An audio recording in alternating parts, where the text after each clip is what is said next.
Bien, buenas tardes, bienvenidos al curso de Derecho Romano de la sección N. Hoy estamos a un día del primer examen parcial. El contenido que vamos a evaluar ya lo hemos identificado anteriormente, es toda la primera unidad. Ahí está incluido la definición de derecho romano, las características del derecho romano, los conceptos fundamentales del derecho romano y luego la periodización de Roma. Dentro de la periodización de Roma estudiamos tres momentos: la monarquía, la república, y nos quedaba pendiente el imperio, que ya estaba disponible en Facebook, estaba disponible también en Moodle y obviamente en YouTube, ¿verdad? Que es donde está principalmente publicado. ¿Qué es lo que ahora veríamos? De igual manera, en su oportunidad les compartí las calificaciones que obtuvieron en la primera actividad de zona. También ahí va identificado cuáles eran las preguntas respondidas correctamente y las incorrectas. Eh, Ayer les compartí un video donde se aclara tal vez las razones por las cuales pudieron estar malas algunas preguntas. No sé si alguien tiene alguna duda, alguna inquietud.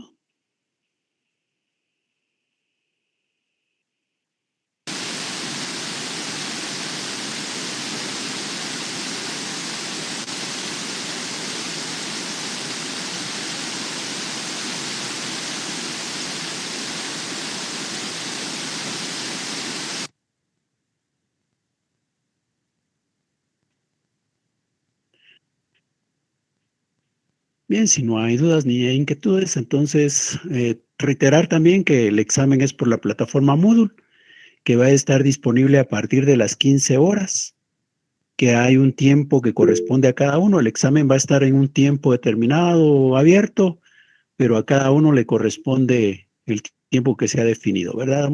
Ahí hay un margen extra por aquello de que alguien se conecte tarde, pero ese es el tiempo que tenemos. Licenciado, buenas tardes. Disculpe, fíjese que Diga, unos compañeros están preguntando, pero por medio del chat del Meet. Por favor, ¿lo puede ver? mejor que lo hablen, por favor. Ok. Yo tenía una pregunta conforme cuántas actividades van a ver en su curso, por favor. No Porque un compañero... sabemos, serán las que se determinen en la medida de las posibilidades, ¿verdad? Se espera Ok. una cada semana a partir de la finalización de los exámenes y luego hasta antes de la celebración de los segundos parciales. Ok, muchas gracias. Sí, es que un compañero nos comentaba que hacía varias actividades y de ellas la promediaba entre todas las actividades que hacíamos. ¿Es correcto eso? Pero no lo expliqué eso en la primera clase. Sí, solo para algunos compañeros que tenían todavía la duda, es como para solventar esa consulta. Sí, pero lo vimos y lo hablamos antes, ¿no? Si no, no hemos estado presentes. Recuérdense, ¿cuánto valen las actividades de zona? 10. 20 Bueno, puntos en total, licenciado, sí, y 20 del del segundo segundo examen parcial, parcial. recuerdo yo. Sí, así es. Entonces, ¿cuántas actividades de zona? Bueno, pues las que se puedan hacer en el tiempo que transcurre desde la primera hasta la celebración de los segundos parciales. ¿Cuántas van a ser? Pues no sé, de repente nos da tiempo de 3, de 4, de 5. Esperaremos y después calcularemos el promedio. Como estoy calificando por 10 puntos, ¿qué quiere decir? Que multiplico por 2 y esa es la nota de las actividades. Ok, de acuerdo. Muchas gracias, licenciado. Para servirle, Licenciado, yo tenía una pregunta. por Fíjese favor. que en el ejercicio que había dejado anteriormente, a mí no me llegó cuánto saqué. Pero Incluso busqué en correo porque no me apareció la notificación y tampoco en Classroom. sí, pero también di una referencia sobre eso en Facebook. A ver, ¿qué escribí en Facebook al respecto? ¿Lo leyó? No. Y entonces, ahí está la explicación de por qué no le llegó. Y hay como 15 alumnos en total a los que no les llegó. Y los motivos son los que dije en su momento. Hay quienes, cuando teclearon su dirección, se equivocaron. Escribieron Gmail, pero por ejemplo Gmail y les faltó la L. ¿ya? O tienen una dirección que tiene números y les faltó agregar un número de más. Entonces, por eso las notificaciones fueron rechazadas, no fueron recibidas en ningún buzón. Y hay una persona por ahí que parece que tiene problemas en su buzón porque está lleno, no le permite recibir correspondencia. Entonces, esos son los asuntos. Pero no nos vamos a poner a resolver uno por uno en la clase, ¿verdad? Por eso lo que hay que hacer es esperar que se haga la publicación. Ahí vamos a enterarnos de qué es lo que ocurrió. Igual ocurre hoy con el examen que tengamos mañana. Ahí sí, ¿verdad? Porque no hay pierde. La dirección que está registrada en la facultad es la que van a usar para entrar y a esa dirección es a la que se les va a mandar el resultado. Entonces no va a haber pierde. Pero si ustedes tuvieran que escribir, ahí el margen de error aumenta. De igual manera, esa notificación, tanto la que se haga mañana al finalizar el examen, como la que se hizo en la primera actividad y la que se haga en las siguientes, esa no es la oficial, es para que ustedes estén enterados de cuáles fueron los errores, cuáles fueron los aciertos, en qué podemos mejorar. La nota oficial se publica posteriormente, cuando esté integrado el primer parcial y el segundo parcial. Primero el primero y después el segundo, obviamente. Entonces, es seguro que si no le llegó es por alguno de esos motivos, pero no se va a volver a dar. ¿Por qué? Porque Moodle no da lugar a ese error. Eso solo pasa en Classroom y en formularios de Google, pero ya cuando trabajemos en Moodle, eso no va a ocurrir. Entonces, tengamos paciencia que oportunamente voy a colocar un cuadrito ahí en Moodle donde estén las calificaciones de esa primera actividad. Gracias, licenciado. Para servirle.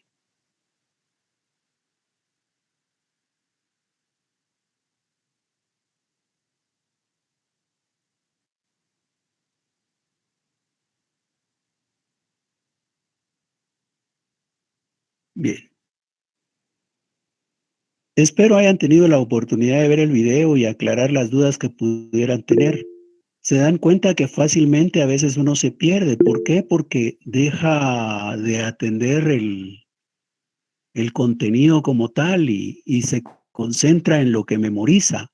Entonces uno memoriza y cree que todo debe estar así como en la memoria y no le da la oportunidad de aplicar el conocimiento. Entonces, seamos más cuidadosos al contestar y tomemos en cuenta todo el contenido, no solo una línea para querer entender qué nos están preguntando.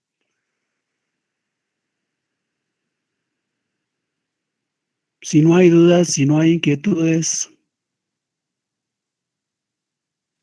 Licenciado, disculpe, buenas tardes. Diga, sí.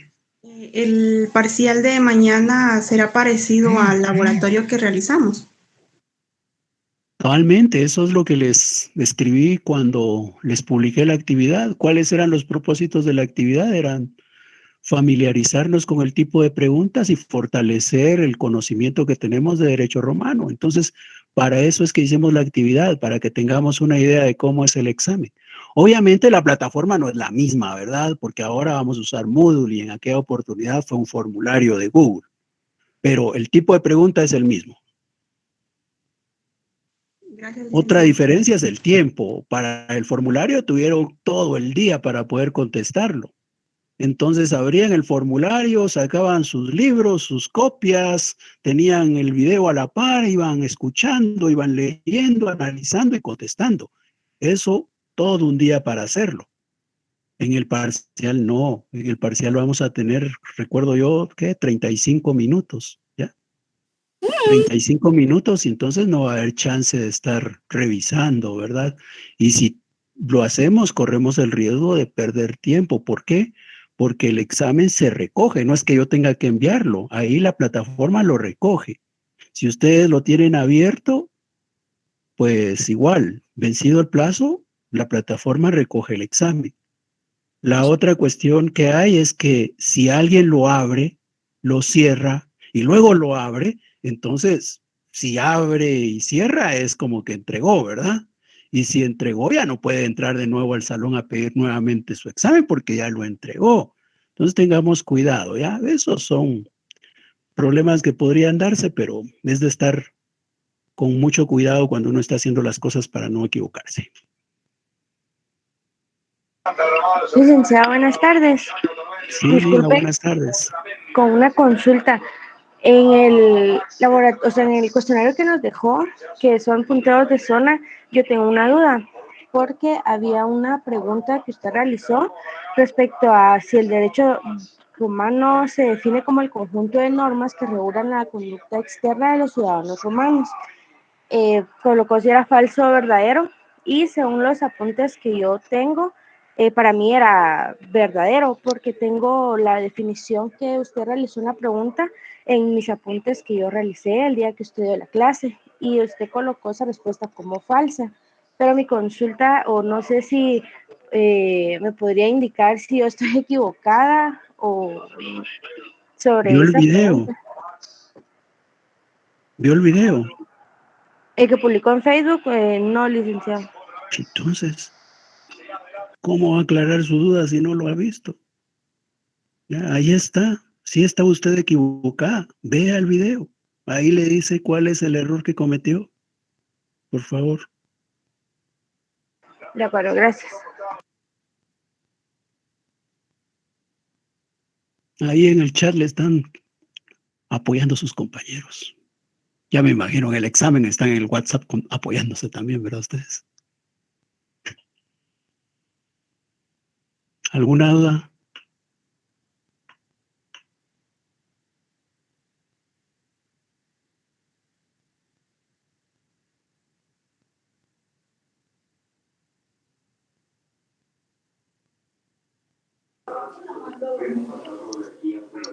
Todo bien, licenciado. Ya, Muchas gracias gracias. por el apoyo. Pablo Arevalo escribe en el chat, pero no le entiendo qué está escribiendo. Dice, si yo subí la página del libro en Moodle y no en Classroom, no hay problema. No sé de qué está hablando Pablo, no he pedido páginas de libros. Y luego Sharon le contesta, ni a mí. No sé si de lo mismo era o era de otra conversación, pero no entiendo de qué están hablando. ¿Cuántas preguntas son aproximadamente? Si entran a Moodle, ya el examen está ahí en cuanto a las instrucciones y características de tiempo y número de preguntas. Son 20 preguntas. Ahí a Dulce lo veo, muy bien, Dulce. Así Dulce ya se adelantó.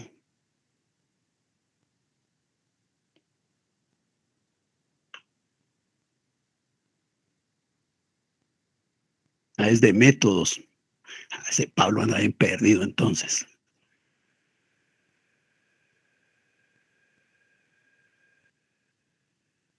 Bueno, si no hay más dudas en este tema del examen, esperaría yo que ya estén todos listos para mañana.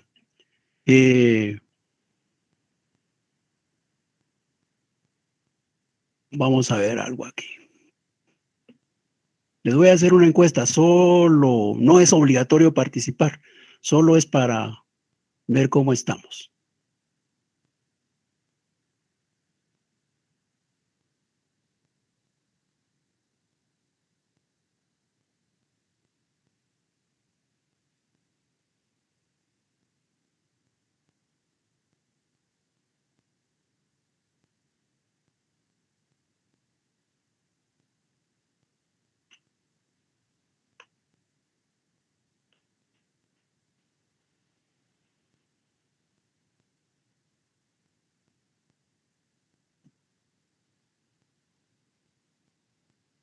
Les he compartido una encuesta.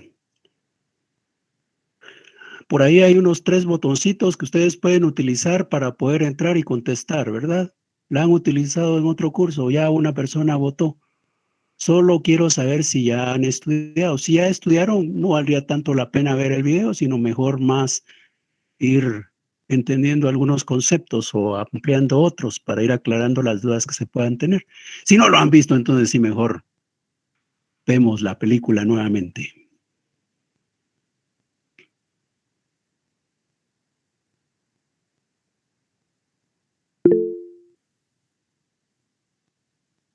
A la parte derecha, Irma, le aparece, en la parte derecha superior le aparecen 3 botoncitos.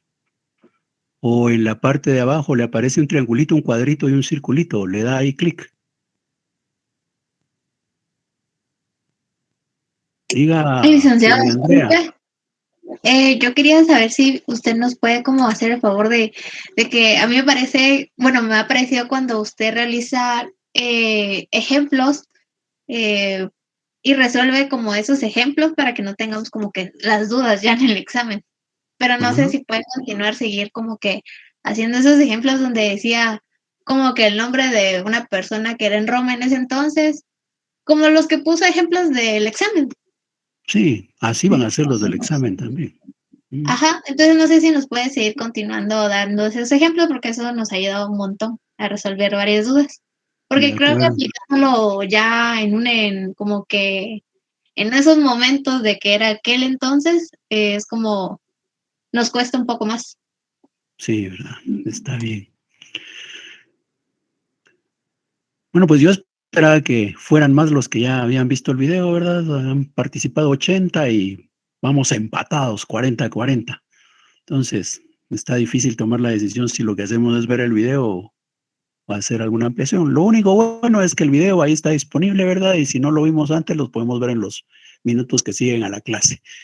Bueno, hablemos un poquito más de algunos temas, siempre, obviamente, de lo que vamos a evaluar, ¿verdad? Pero para ir fortaleciendo nuestros conocimientos. Veamos. El tema que hoy teníamos pendiente era el imperio.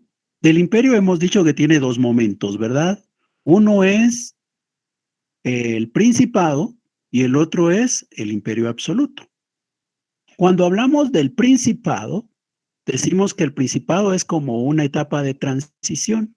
¿Se recuerdan que cuando vimos la parte de la crisis de la República, notamos cómo en un momento Julio César y luego otra vez un triunvirato y resulta que Octavio Augusto desplaza a los otros dos y se queda solo Octavio Augusto?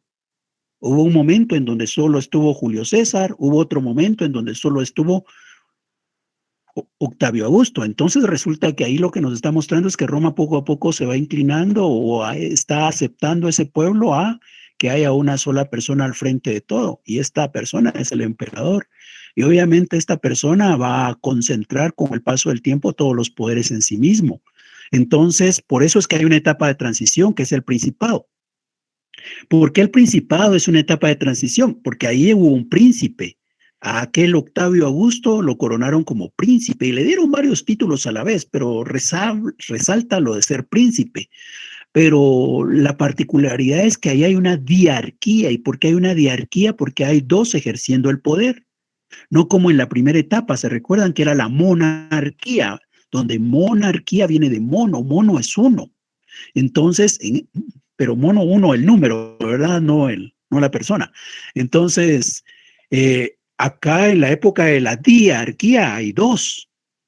¿Y quiénes son esos dos? El príncipe y el senado. Es la primera vez en donde el senado va a tener poder y realmente es la única etapa.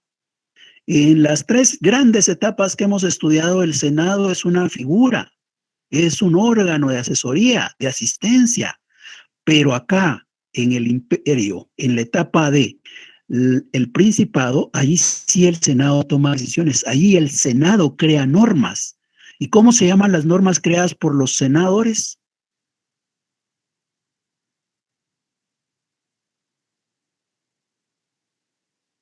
Eso debería estar en la punta de la lengua ustedes si mañana es el examen.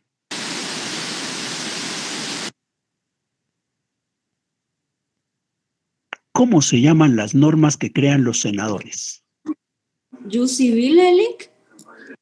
No, sí forman parte del ius civile, pero no son ius civile. Jus honorarium. Tampoco. El jus gentium. No.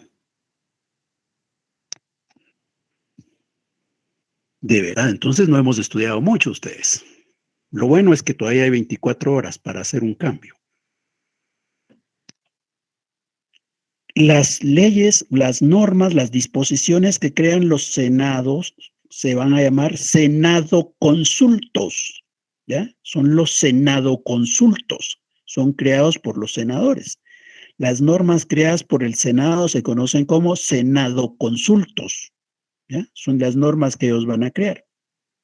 Mientras que el príncipe lo que va a crear es, primero va a empezar a emitir, ¿se recuerdan? Hemos estudiado del príncipe de Octavio Augusto. Octavio Augusto dijo, alá, pero ¿por qué voy a hacer yo las leyes y los que saben de normas, los que saben de derecho, los que saben de lo justo son los jurisprudentes? Que los jurisprudentes se encarguen de crear las normas, dijo Octavio Augusto. Y entonces les dio la capacidad a los jurisprudentes de que sus opiniones se volvieran normas de carácter general. Por eso decimos que la jurisprudencia se vuelve una fuente de derecho en esta época del Principado. Entonces están los senadoconsultos por el Senado, la jurisprudencia por la decisión del príncipe, y el príncipe a su vez también va a empezar a emitir algunas pequeñas normas, y a esas se les conocen como constituciones imperiales. Entonces, esas son las tres fuentes de derecho en la época del Principado. Pero como decíamos, el Principado solo es la transición, solo es una etapa para llegar a un momento en el cual se va a tener a una sola persona con el control sobre toda Roma, que es la época del Imperio Absoluto. En la época del Imperio Absoluto vino un emperador y dijo, eso de que los jurisprudentes son los que saben y que ellos son los que deben de crear las normas, no, hombre, si yo soy el que tiene el poder. Así que dejamos de lado a los jurisprudentes, ya la jurisprudencia no se valoró como en la época de Octavio Augusto. Vino un emperador y dijo, eso de que los magistrados en el ejercicio del iusse dicendi, no estoy presentando.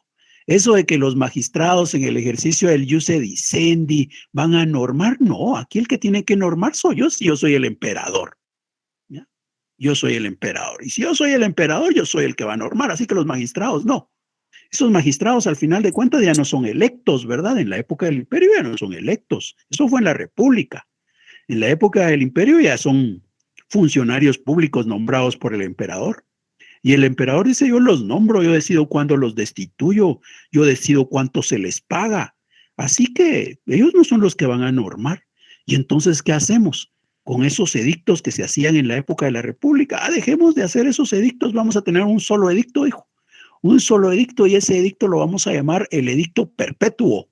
¿Por qué? Porque van a ser normas que van a aprobarse por el emperador, que van a servir como los edictos de la época de la República y que ya no van a sufrir modificaciones. Es el edicto perpetuo creado por el emperador.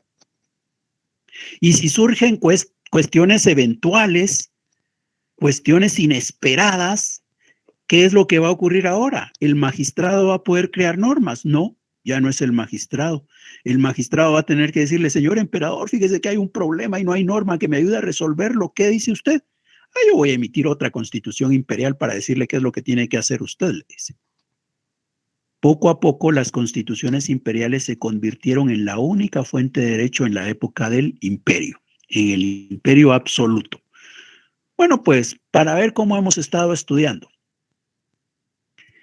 Si yo soy un jurisprudente y llega a mi casa una persona a plantearme una consulta sobre qué tiene que hacer para lograr que su hijo contraiga matrimonio con la hija del vecino. ¿Qué función estoy cumpliendo yo?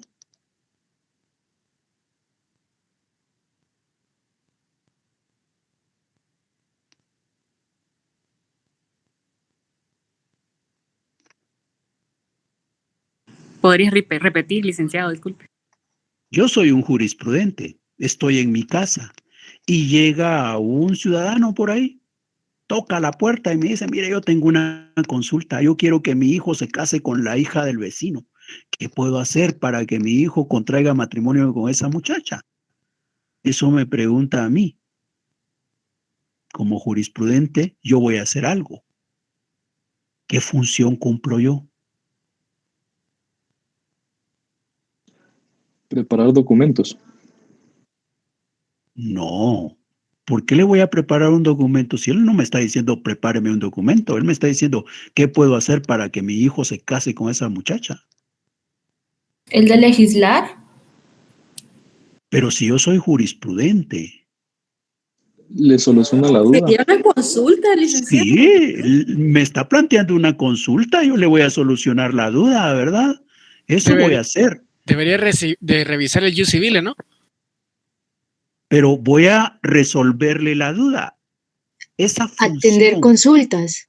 Ajá, ¿cómo se llama esa función en donde yo estoy atendiendo consultas? Asesorar. No. ¿No será intercesio? No, porque en intercesio no es consultas. En intercesio es, mire, vaya y pídale. Ah, usted porque está pensando de que entonces yo voy a ir con el papá de la muchacha y decirle, mire, ese muchacho parece buena gente, permita que su hija se case con él. No, pero no es eso, ya, no es esa la función, es una consulta. ¿Perdón? El jurisconsulto. No. ¿Cuáles son las funciones que cumplen los jurisprudentes?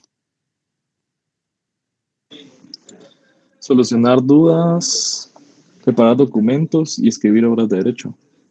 Pero los nombres de las funciones.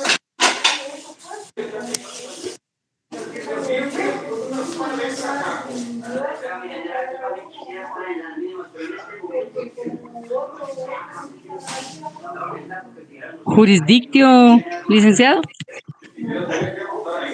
No.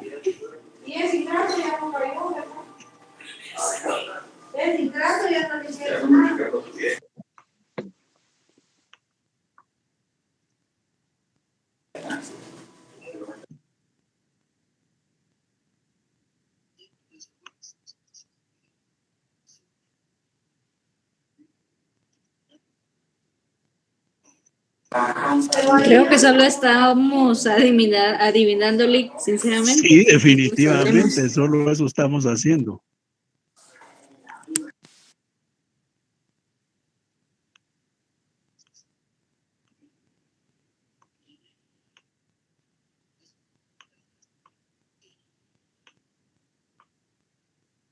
Bueno, vamos a ver. Ahí habría que regresar bastante en el curso ustedes. Pero, bueno. A ver, ¿se recuerdan que los jurisprudentes cumplen? Vamos a ver si encuentro acá la presentación para ayudar. Respondere, cabere y agere. Ahí está. ¿Y cuál de esas es? Respondere. Responder. Responderé, ¿verdad? Yo lo escribí, pero no estaba seguro. Sí, una pregunta. Si en el examen viene escribir algo en latín, ¿será que nos corrigen por una falta ortográfica? Es que no van a escribir también. No les, ¿verdad? En el video que les publiqué ayer les dije, no les voy a pedir que escriban ninguna palabra. Les dije, el examen es como el laboratorio. En el laboratorio, ¿qué hacían ustedes? Marcar clic, clic, clic, ¿verdad? Eso era todo. Bueno, pues igual es el examen de mañana, no hay nada que escribir, pero sí hay que entender los conceptos. Es solo de dar clic, clic a las respuestas.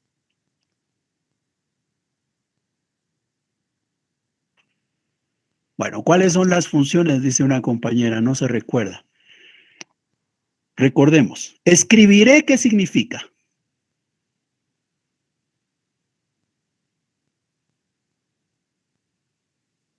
Hacer los documentos. Bueno, para entender entonces, veamos las diferencias.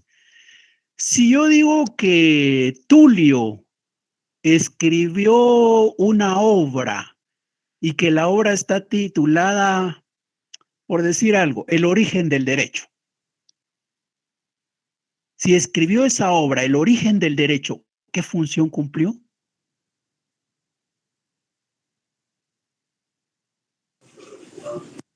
¿De autor? Escribiré. Escribiré, muy bien. De autor no, esa ni siquiera la vimos. Escribiré, vaya. Pero, ¿y si lo que hizo fue un documento, un memorial para pedirle algo a un magistrado? Ya no escribe una obra, ya no escribe un libro. Ahora lo que escribe es un memorial, escribe un documento en donde está solicitándole a un magistrado su intervención. ¿Qué función cumplió?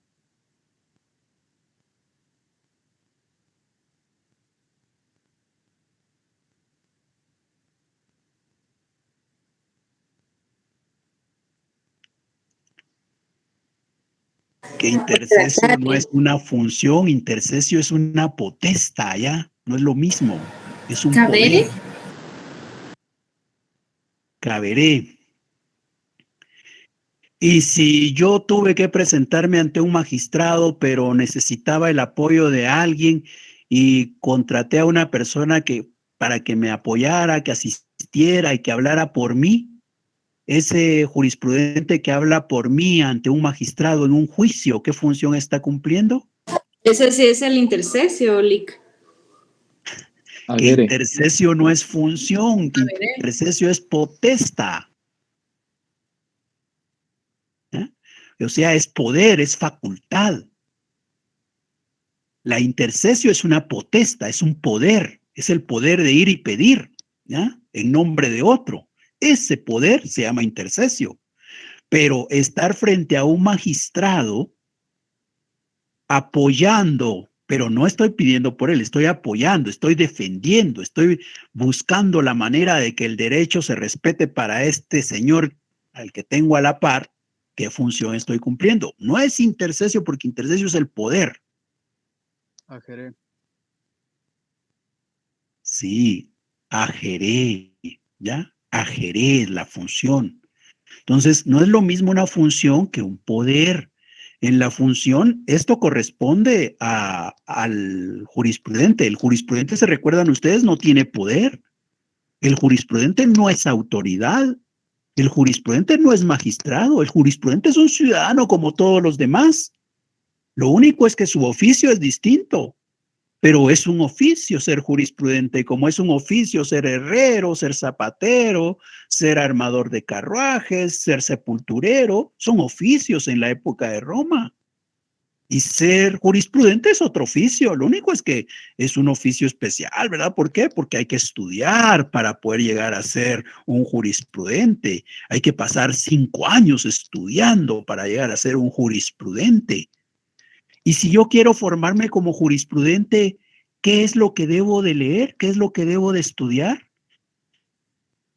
¿Cómo se llama el texto que me van a dar para estudiar derecho?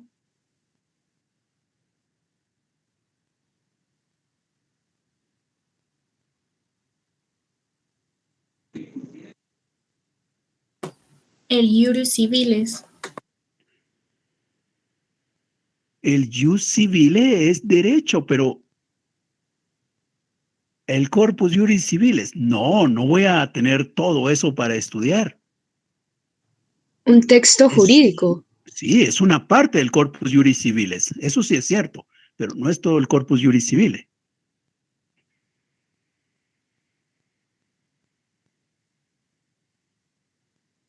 Hay un libro, no es un libro realmente porque tiene varios tomos, ¿verdad? Tiene 5 tomos y se estudiaba uno cada año prácticamente. Ius Gentium. No, es que una cosa es el derecho y otra cosa es el texto que explica el derecho. El derecho es el ius.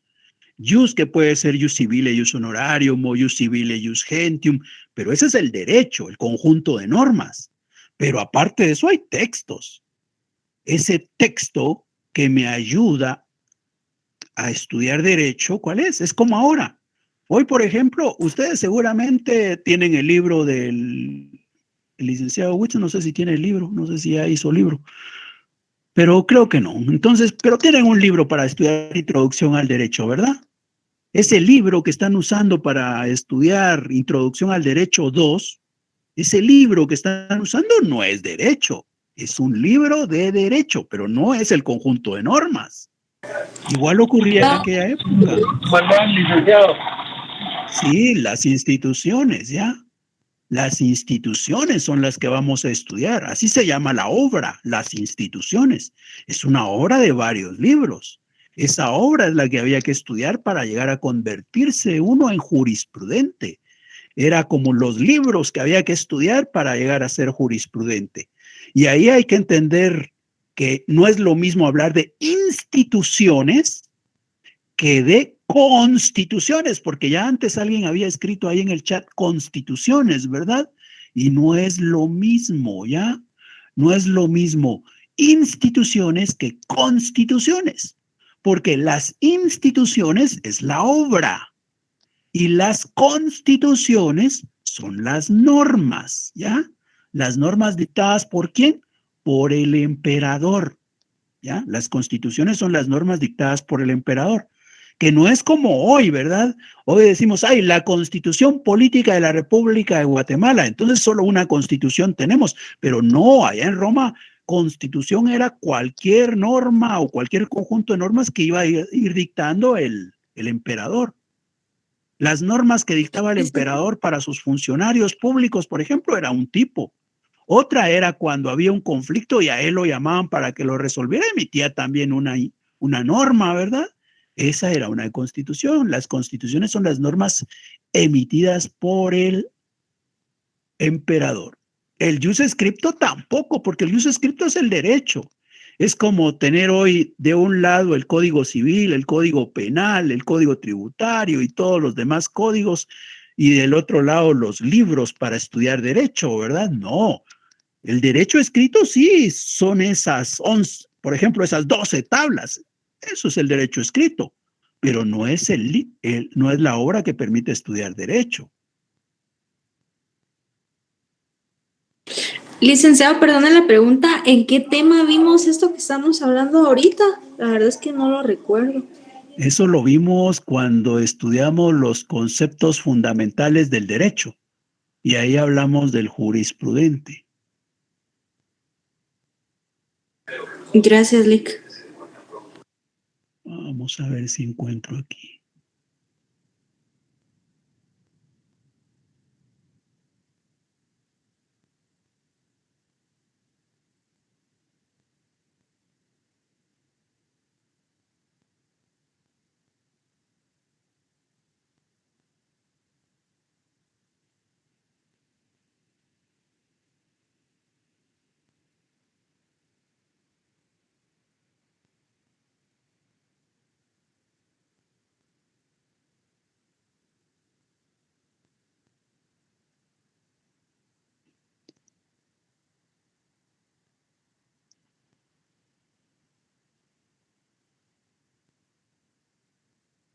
Bueno.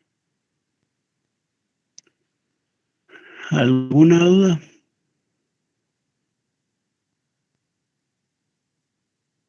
Las preguntas que está haciendo es con relación al imperio. ¿Alguna relación tienen? ¿Por qué? Porque esta parte de la jurisprudencia es la fuente de derecho en la época del imperio. Pero no solamente hemos hablado de la jurisprudencia en este momento, también lo hablamos cuando estudiábamos los conceptos fundamentales del derecho o cuando estudiamos las características del derecho romano. Ahí también, cuando hablábamos de las características del derecho romano, decíamos que ahí aparecen los jurisprudentes como aquellos creadores, ¿verdad?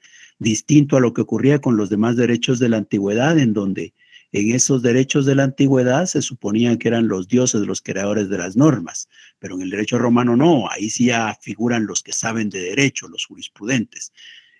Pues en todos esos temas hemos hablado de los jurisprudentes, no solamente en la parte del imperio.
Bien, ¿alguna duda?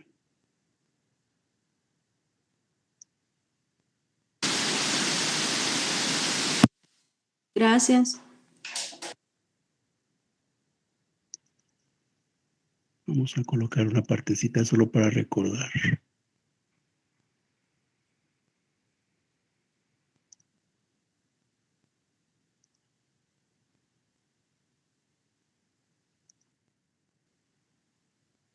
En el Principado. Pero hay un elemento más. Recordemos la efecto, la función del ius edicendi.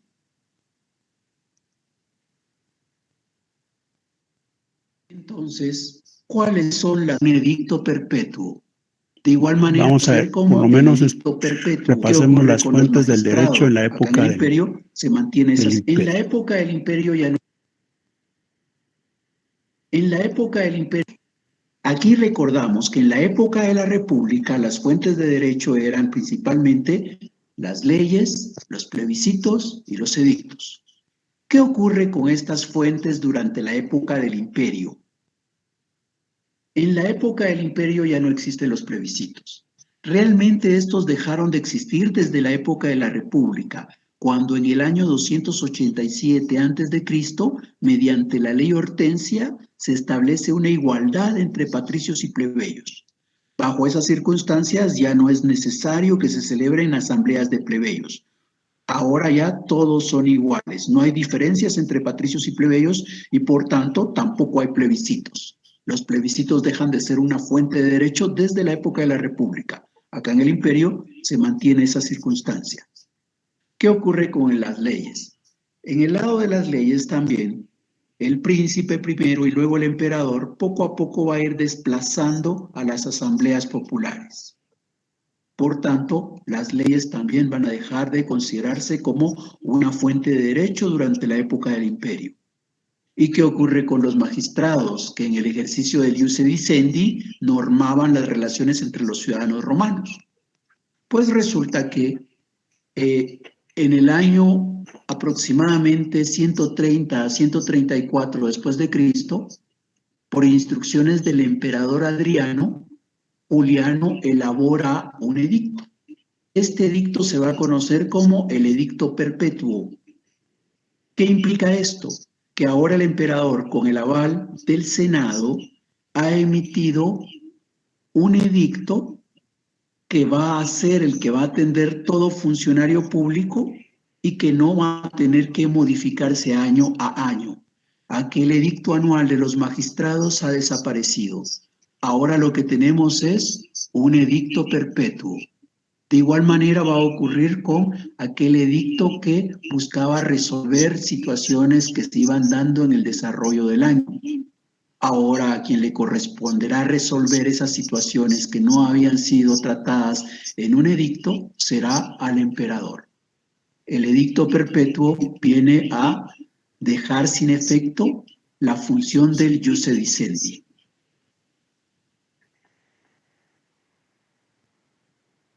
Entonces, ¿cuáles son las fuentes del derecho durante la época del imperio? Acá, otra vez, habrá que considerar los dos momentos. En el Principado se tiene como fuente de derecho al emperador, quien va a emitir las constituciones imperiales, y al Senado, que va a emitir los Senado consultos. Las constituciones imperiales emitidas por el emperador y los senados consultos emitidos por el Senado serán las fuentes de derecho en el Principado. Pero hay un elemento más. Recordemos la trascendencia que tienen los jurisprudentes.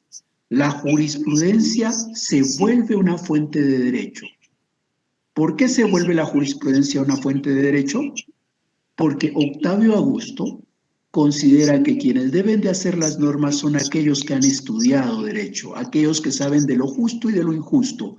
¿Y quiénes son ellos? Los jurisprudentes. Entonces, los estudios hechos por los jurisprudentes prácticamente vienen a ser la fuente de derecho, porque el emperador únicamente va prácticamente a firmar esos documentos. Pero por el otro lado, también hay que recordar que estos jurisprudentes se van a agrupar primero en dos escuelas. las escuelas clásicas de derecho, la escuela sabina y la escuela precluyana. La escuela sabina era una escuela conservadora. Sus opiniones iban orientadas a tratar de regresar a la época de la República, mientras que la escuela precluyana lo que anda buscando es la promoción del imperio. Otro elemento más que hay que recordar es el de las funciones de los jurisprudentes. Los jurisprudentes van a cumplir principalmente 4 funciones. La primera, responderé. En esta, lo que hacen los jurisprudentes es atender consultas, tanto de magistrados como de ciudadanos en general. Ahora atienden consultas de funcionarios y de súbditos. Estas consultas, en la época de Octavio Augusto, tomaron el carácter de ley, porque ordenó que las opiniones emitidas por los jurisprudentes fueran tomadas como leyes por los jueces al resolver los conflictos jurídicos. Vemos ahí la importancia que tienen los jurisprudentes en la creación del derecho. Vemos a la jurisprudencia como una fuente de derecho. Las otras funciones que van a cumplir los jurisprudentes son escribiré, que consiste en la creación de obras jurídicas, caberé, que implica la preparación de documentos de carácter jurídico, y ageré, que será la asistencia que puedan dar estos jurisprudentes a personas que tendrán que participar en algún proceso de carácter judicial. ¿Qué ocurre en el imperio absoluto? En el imperio absoluto, prácticamente el príncipe ha logrado desplazar al Senado y se ha quedado como única autoridad. En ese contexto, por ejemplo, Diocleciano, ahora como emperador absoluto, es él el que va a crear las normas, ya no es el Senado. También en su momento, los jurisprudentes dejan de tener trascendencia. El mismo Adriano, aquel que en su momento dejó sin efecto el ius edicendi, viene ahora y también deja sin efecto el papel que jugaban antes los jurisprudentes. Es ahora la época en que el emperador es la máxima autoridad y a él le corresponde dictar las normas. Las normas dictadas por el emperador son las que se conocen como constituciones imperiales. Y de esas constituciones imperiales se reconocen 4 clases. Primero, la edicta. La edicta es un conjunto de disposiciones dictadas por el emperador para regular las relaciones tanto de súbditos como de los funcionarios públicos. La decreta es un tipo de constitución dictada por el emperador para resolver un conflicto de carácter jurídico que había sido puesto en su conocimiento. Es decir, el emperador está ejerciendo ahí la jurisdictio. La rescriptio es un tipo de constitución imperial en la que el emperador atiende consultas que le han planteado tanto sus funcionarios públicos como los súbditos. Y el cuarto tipo de constitución es la mandata. Es aquella constitución que contiene disposiciones que el emperador entrega a sus funcionarios públicos para que las cumplan en el desempeño del cargo.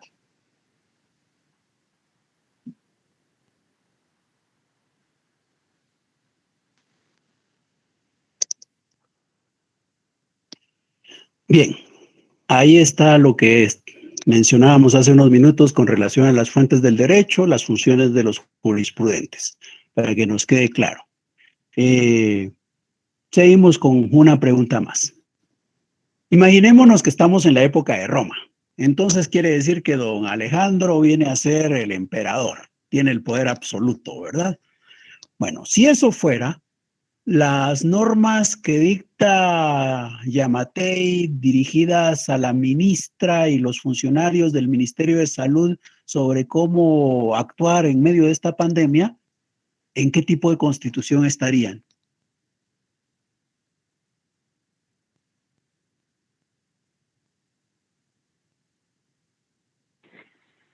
¿Decreta? No, sería como dicen muchos, en la mandata, ¿ya? La mandata. Mandata es la constitución imperial en la que el emperador da instrucciones a sus funcionarios públicos. Es la mandata. Ahora, y si lo que ocurre es que es necesario hacerle una consulta. Habemos dos personas y no sabemos qué hacer y resulta que las dos pensamos que hay que actuar de una manera distinta. ¿Ya? No tenemos un conflicto jurídico, pero nuestras posiciones son diferentes. No hay conflicto jurídico. Posiciones diferentes sí tenemos. Y entonces decimos, que diga quién tiene la razón el emperador, que el emperador nos oriente para saber qué es lo que debe hacerse. El emperador emitiría una norma. Esas normas son constituciones. ¿Qué tipo de constitución emitiría? La rescriptio, ¿verdad?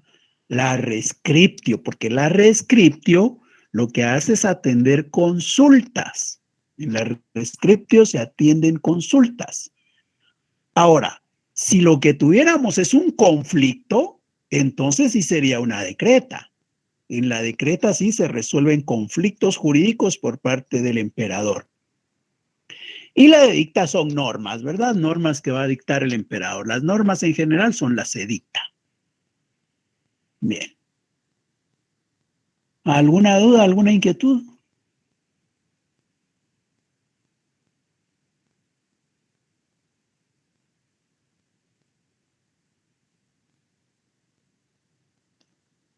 Bueno.